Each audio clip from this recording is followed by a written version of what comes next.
Hello guys, madilim na po. Ayan, natapos ko lang magbunot ng bawang. Inabot na ako ng gabi. Kita niyo pa ba ako? Pakita ko sa inyo yung mga nabunot ko guys.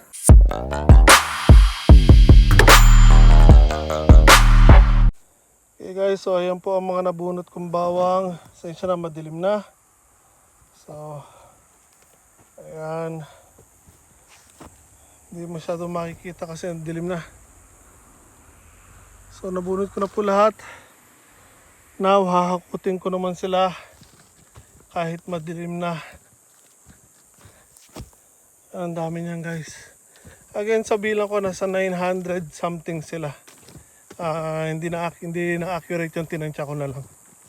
So hakutin ko lang to guys. Ang dilim na, nagmamadali na po ako.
Okay guys, ayan po yung mga na-harvest natin na bawang. So, papatak na 5 tray mahigit, pero meron pa po mga puno yan, hindi pa po natin nakakat. So, siguro papatak na dalawang kahon mahigit kung wala na tong mga puno ng bawang. So again, nasa 900 something yan. Ito, wala na tayong kahon kaya sinalansan ko na lang dyan. So now, hakutin ko lang to sa loob ng property. Salansan ko na maayos dahil starting bukas ng umaga, uulan. So kailangan ilagay ko sila sa maayos na lalagyan, hindi sila mababasa. At para pagbalik ko bukas, iayos ko sila para patuyuin sila. So again, hindi ko sila pwedeng hayaan na ganyan na nakatambak lang na ganyan dahil maaari silang mabulok yung nasa ilalim. So ayan ang sinasabi ko kanina na kailangan ko ingatan ng pagbunot dahil paghihila ko, saglit lang guys ayan napuputol yung bawang guys. Masyadong malalim yata yung pagkakatanim ko, and kung makikita nyo yung ugat, ang kapal ng ugat masyado, so ang tibay nila guys, ang hirap bunutin. So again guys, kung makikita nyo yan, napakadilim na po, gabing-gabi na, dito pa rin tayo. So hakutin ko na sa loob to guys, gutom na ako, pagod na ako. Kailangan ko lang ayusin muna itong mga ito. Again, ayun ang mga bawang natin guys, ang lalaki po. So comparison sa kamay ko guys, laki So again, hakutin ko lang to guys. Okay guys, ito katatapos ko lang magsalansan ng mga bawang. Again, pansamantala dito sa loob ng bodega ko nilagay. Iwanan ko lang bukas yung pintuan para mahangin na maayos. Dahil again, bukas uulan 1 week. So hindi ko siya pwedeng iwanan sa labas mababasa. So again guys, ayan po. Sinalansan ko lang muna ng pansamantala. Bukas meron ditong bubong sa labas. Gagawa ko ng sampayan dyan. Isasabit ko sila bukas. So bukas ko sila iayos ng maayos ng pagkakasalansan. So again guys, ayan po yung mga bawang natin. And pakita ko sa inyo ang lalaki nila. So ito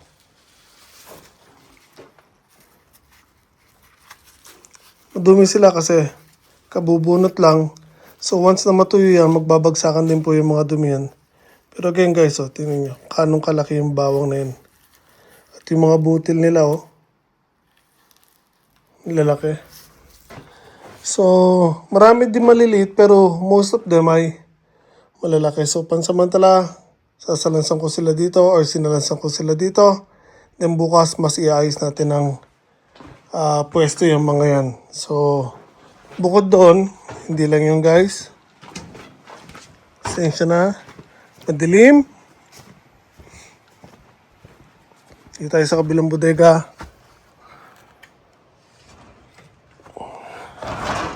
So ito yung karamihan sa mga bawang na na-harvest natin guys. So may 4 na patong yan.